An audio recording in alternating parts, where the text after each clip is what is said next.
लुटेरी बीवी। नीता का परिवार उसकी शादी कराना चाहता है, पर नीता को अपने बॉयफ्रेंड से ही शादी करनी होती है, जिसके लिए परिवार तैयार नहीं होता। इन्हीं सब उलझनों के बीच नीता के पापा उसकी मर्जी के खिलाफ राघव और नीता की शादी करा देते हैं। शादी ਤਾਂ ਤੁਸੀਂ ਮੇਰੀ ਕਰਾ ਦਿੱਤਾ, ਹੁਣ ਮੈਂ ਵੀ ਦੇਖਦੀ ਆਂ ਇਹ परिवार खुश किवें रहंदा है। अपने गुस्से के चलते नीता शादी के अगले ही दिन से परिवार में सबको उल्टे जवाब देना, किसी की कोई बात ना सुनना और अपने मन मुताबिक रहना शुरू कर देती है, जिससे घर में सबको दिक्कत होती है, लेकिन नीता को कोई कुछ नहीं बोलता। एक दिन सास नीता के पास आती है। बहू की गल, तुसी किवें नाल या किसी गल से नाराज हो? तुहानू मेरी फिक्र करन दी कोई लोड़ नहीं, मैं ठीक हाँ। ऐसा बोल नीता वहां से चली जाती है, पर सास की बात उसके मन में रह जाती है। शादी के अगले दिन से ही मैं सब दे नाल किन्ना औखा बिहेव किता, फिर भी आप मेरे तो इन्ने प्यार नाल गल किवें कर सकदी आ? मानू नफरत करनी नहीं आउंदी, ऐस करके वो सोचती आ कि एक ना एक दिन तुम्हारा गुस्सा भी खत्म हो जाऊगा। यह कदे नहीं हो सकता। इससे पहले राघव कुछ बोलता, नीता का मोबाइल बजने लगता है, जिस पर राघव वहां से चला जाता है और नीता फोन पर बात करने लगती है। जिसके बाद अगले दिन से नीता की जैसे ही आत्मा बदल गई हो, वो बिना किसी के बोले घर के सारे काम कर देती है। उसकी ऐसी काया पलट देख राघव और उसकी माँ हैरान रह जाते हैं। बहू, तबियत शबियत ठीक सी? तबियत छड्डो माँ, मैनू लगदा इसदा दिमाग हिल गया। ए तुसी दोनों की गल करी जांदे हो?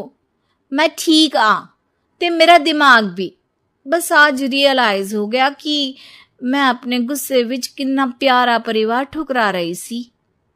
नीता की बात सुनकर सब बहुत खुश होते हैं और अब नीता सास की सेवा से लेकर पति की हर बात मानने लगती है, जिसकी वजह से कुछ ही समय में घर की सारी भाग दौड़ उसके हाथों में आ जाती है। उसी के साथ सास और राघव भी हर काम के लिए नीता पर ही डिपेंड हो जाते हैं।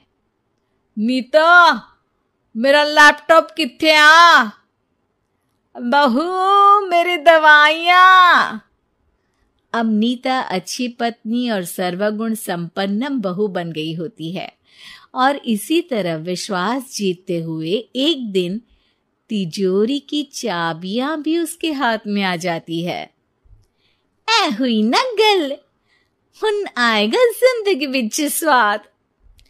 तिजोरी की चाबियां हाथ में आते ही नीता एक रात सास और पति के सोते ही सारे गहने और कैश लेकर घर छोड़ अपने बॉयफ्रेंड के पास चली जाती है।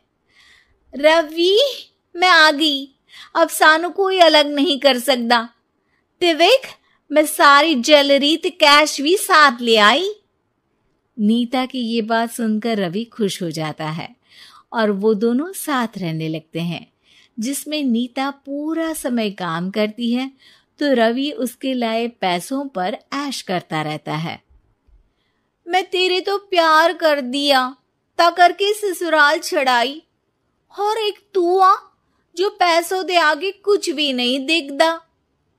ओ महारानी, अपने काम तो काम रख, मेरे ते जुबान लड़ान दी जरूरत नहीं, वरना इस घर तो बाहर कर देना है। ऐ मेरा घरा, तेरा ससुराल नहीं, जीवे मन किया रहली, इथे रहन लाई, हाथ चला जुबान नहीं। रवि की बातें सुन नीता के सिर पर जैसे आसमान ही टूट जाता है।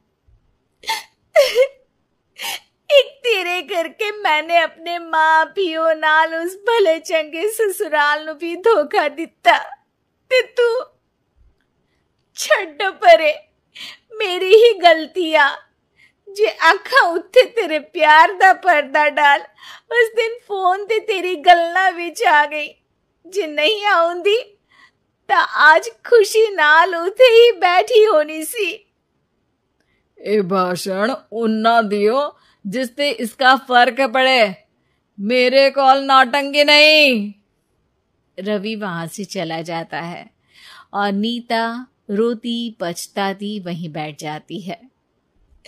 हाय रब्बा, ए मैं की कर दिता, उस घर विच भी वापस नहीं जा सकती। एक ता घर छोड़ा, नाल चोरी भी की, कोई मैडम माफ नहीं करूंगा। घर कैसे वापस जाए इसी डर से नीता रवि का घर छोड़ नहीं सकती। इसी तरह दिन बीतते हैं और उन्हीं के साथ हालात बद से बदतर होते जाते हैं। अब रवि पैसों और अपनी मनमानी के लिए नीता के साथ मारपीट भी शुरू कर देता है, जिससे परेशान होकर एक दिन नीता उसे छोड़ अपने ससुराल वापस आ जाती है, जिसे वहां देख राघव गुस्से से लाल हो जाता है। हूं इथे की लेना या हमारी जिंदगी के साथ घर ता तू पहले ही बर्बाद कर गई सी। जान दिया, मेरी गलती माफी लायक नहीं। मैं कमली सी उस ढोंगी नु सच्चा प्यार दे इस सच्चे प्यार नु बोझ समझती बैठी। मैनू माफ कर दो। जे मेरी नूरानी समझ गई या कि उस तो गलती हुई या, फिर किस बात का रूसना मनाना। केड़ी नूरानी रानी बोलन जोगा इसने केड़े झंडे गाड़ दिए, मां याद कर। तेरे घर बिच चोरी कर बहू ते पत्नी सब रिश्ते तोड़ भाग गई सी। और फिर की मानता रहिया, गलती हो गई सी। एक गलती ता रब भी माफ कर देता, ते तू और मैं ता सिर्फ इंसान ही आ। माफ कर दे, मैं बोल रही आ, ये दोबारा कदी कोई गलती नहीं करेगी। इसदा नहीं ता मेरा ही भरोसा कर ले। ठीक आ, जिवे तुहानू ठीक लगे, पर इसे बोल दे मेरे कोलो कोई उम्मीद ना रखे। तुसी जीवे कहोगे। अब सास हर रोज राघव को मनाने की कोई ना कोई नई तिगड़म बताकर नीता को उसके पास भेजती रहती है, जिससे कुछ समय बाद नीता का पछतावा और कोशिशें देखकर राघव भी उसे माफ कर देता है।